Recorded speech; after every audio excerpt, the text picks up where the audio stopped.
So welcome to month 3, which is all about pelvic floor. If you're just doing this one-off pelvic floor section, then welcome.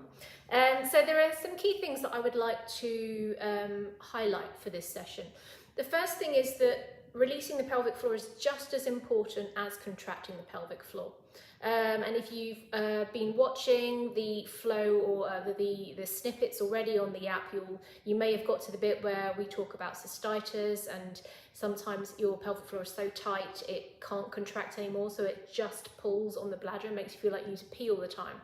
So the release is really important.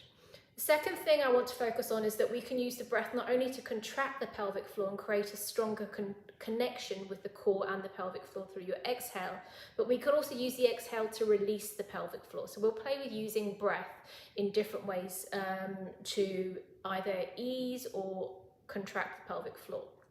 We're also going to give you, I'm going to give you some poses that are really good just doing that on their own.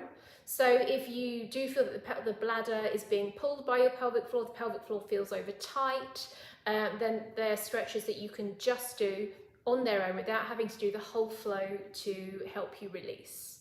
And then finally, we're going to also play with feeling the pelvic floor in different positions, because a lot of the time, people talk about Kegels and they're just kind of standing in one position or sitting and just squeezing in, out, which is really ineffective. As you go through the app, you will hear, I've got some great stats where it says that actually squats and lunge kind of type moves will actually recruit your pelvic floor way more than just standing there squeezing. And in real life, we move and we need to engage the pelvic floor whilst we're moving, not just sitting or not just standing. So that's why I want to help you to feel the connection in your pelvic floor with your breath in different positions. So there we go.